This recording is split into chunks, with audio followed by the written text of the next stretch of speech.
EWS category के form जल्द निकलने वाले हैं। क्या दिल्ली में ईडब्ल्यूएस डीजी और children with special needs category के बच्चों के लिए नर्सरी केजर क्लास 1 के फॉर्म डायरेक्टरेट ऑफ एजुकेशन जल्द ही जारी करने वाला है? जी हाँ, इस वीडियो को सुनने के बाद यह सवाल आपके मन में भी आएगा, क्योंकि यह सवाल फिलहाल मेरे मन में भी है। जैसे कि मैंने आपको वादा किया है कि आपके लिए ईडब्ल्यूएस कैटेगरी से जुड़ी सारी जानकारी, महत्वपूर्ण जानकारी सही समय पर लेकर आऊंगी, और आज की वीडियो इस दिशा में एक और कदम है। आप सभी से मैं यह विनती करूंगी कि इस वीडियो को शेयर करें अपने सभी दोस्तों के साथ, रिश्तेदारों के साथ, पड़ोसियों के साथ, ताकि उन्हें भी इस जानकारी के बारे में पता चले। और हाँ, अगर आपने अभी तक हमें यूट्यूब, इंस्टाग्राम और फेसबुक पर फॉलो नहीं किया है तो आज ही करें। देखिए, यह एक बहुत ही महत्वपूर्ण जानकारी है जो कि newindianexpress.com के हवाले से मैं लेकर आई हूँ, जिसमें दिल्ली हाई कोर्ट ने डायरेक्टरेट ऑफ एजुकेशन को ईडब्ल्यूएस कैटेगरी के दाखिलों के लिए एक सर्कुलर जारी करा था। दिल्ली के शिक्षा विभाग ने उसे रिव्यू करने को बोला है।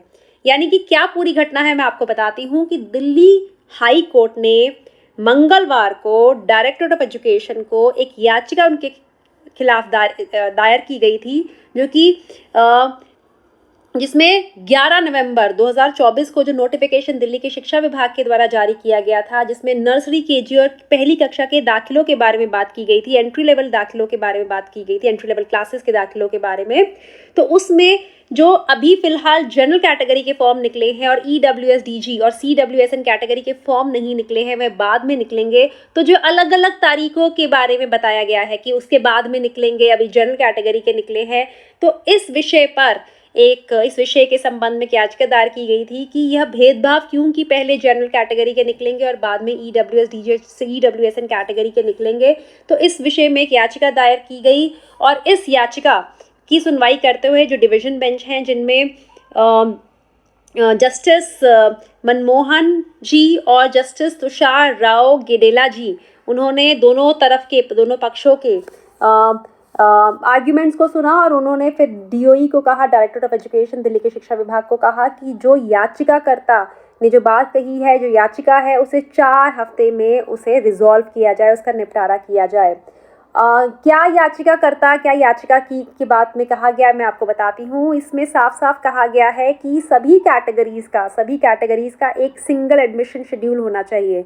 चाहे आप ईडब्ल्यूएस के हो या आप डीजी कैटेगरी के हो, सभी कैटेगरी का एक सिंगल एडमिशन शेड्यूल होना चाहिए, एक एडमिशन शेड्यूल होना चाहिए। ऐसा नहीं है कि पहले आप जनरल कैटेगरी के एडमिशन करेंगे, फिर उसके बाद ईडब्ल्यूएस डीजी कैटेगरी करेंगे, क्योंकि बहुत बार ऐसा होता है कि जनरल कैटेगरी के लिए फॉर्म निकलते हैं पहले, तो ईडब्ल्यूएस डीजी के बाद में निकलते हैं। तो ईडब्ल्यूएस डीजी कैटेगरी के जो लोग होते हैं, वह कहीं ना कहीं जनरल कैटेगरी के दाखिलों के लिए भी उन्हें फॉर्म भरने पड़ जाते हैं, क्योंकि बाद में बच्चे का एडमिशन हो रहा है नहीं हो रहा है, उन्हें कन्फ्यूजन होती है। तो उनका वह निर्भरता जो शुरुआत में निर्भर हो जाते हैं उन एडमिशन पर, कहीं ना कहीं भेदभाव भी होता है कि पहले ये निकल रहे हैं, बाद में ये निकलेंगे। समान प्रक्रिया नहीं है दोनों दाखिलों में, तारीखें अलग हैं। जबकि हमारा जो आरटीई एक्ट है, section 12(1)(c) of RTE act, जो कि 25% सीटें रिजर्व करता है, वह यह भी कहता है कि अनलॉफुल एग्जेम्प्ट्स प्राइवेट स्कूल के बारे में बात करता है, और वह यह भी कहता है कि कॉन्स्टिट्यूशनल राइट टू एजुकेशन, जो कि आर्टिकल 21A है, सबको बराबर समानता का अधिकार देता है। जो पिटिशन है उसमें ये बात कही गई कि डिफरेंट टाइमलाइंस जो होती हैं ईडब्ल्यूएस कैटेगरी के बच्चों के लिए अलग और जनरल कैटेगरी के बच्चों के लिए अलग, तो कहीं ना कहीं ये प्रोसीजरल चैलेंजेस लेके आते हैं डिसएडवांटेज ग्रुप के बच्चों के लिए, और उन्हें जनरल कैटेगरी के दाखिलों की टाइमलाइन पर आश्रित होना पड़ता है। और कहीं ना कहीं ये जो हमारा इंक्लूसिव एजुकेशन है, उसकी जो मेन स्पिरिट है, जैसे कि स्टैट्यूटरी प्रोविजंस है, कहीं ना कहीं उसे ब्रीच करता है।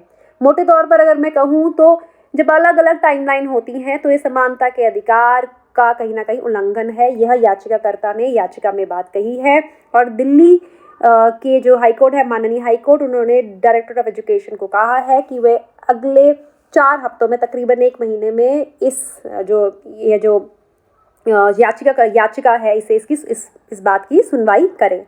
तो अब देखिए, हो सकता है कि दिल्ली के शिक्षा विभाग ईडब्ल्यूएस कैटेगरी के फॉर्म भी जल्द निकाल दे, और हो सकता है आने वाले सालों में ईडब्ल्यूएस कैटेगरी के फॉर्म और जनरल कैटेगरी के फॉर्म साथ साथ निकले, कुछ भी हो सकता है। और हमें इंतज़ार करना है अगला डायरेक्टरेट ऑफ एजुकेशन क्या कदम उठाता है, क्योंकि डायरेक्टरेट ऑफ एजुकेशन के अगले कदम पर ही कहीं ना कहीं, उनकी अगली नोटिफिकेशन पर ही कहीं ना कहीं हमें ये जानकारी मिलेगी कि आगे क्या होने वाला है। लेकिन फिलहाल आप सभी को कहना चाहती हूँ कि EWSDG कैटेगरी के दाखिले प्रक्रिया की शुरुआत अब बहुत ज़्यादा दूर नहीं है। आप सभी कागजात की तैयारी कर लीजिए, जल्दी आपके लिए इसी संबंध में सारी जानकारी लेकर आना शुरू कर दूंगी, क्योंकि आपको पता है कि सबकी शिक्षा से बेहतर जानकारी EWSDG और children with special needs category की कोई भी नहीं देता है। हम थे जो सबसे पहले आपके लिए जानकारी लेकर आए थे, हमारे बाद बहुत से लोग आने लगे जो इसके बारे इससे संबंधित जानकारी लाते हैं। लेकिन आज भी हमारा मानना है कि जिस तरीके से हम आपको जानकारी देते हैं, जिस ईमानदारी से हम आपको जानकारी देते हैं, और हमारी जानकारी से जितना लाभ बच्चों को हुआ है आज तक, उतना शायद किसी और सोशल मीडिया प्लेटफॉर्म से नहीं हुआ होगा। और आपने हम पे बहुत विश्वास भी करा है, आपने हमारा साथ भी दिया है। हम चाहेंगे कि विश्वास का, प्यार का और ये सच्चाई का रिश्ता हमेशा बना रहे। अब मुझे डॉक्टर श्रद्धा वशिष्ठ को इजाज़त दीजिए। नमस्कार।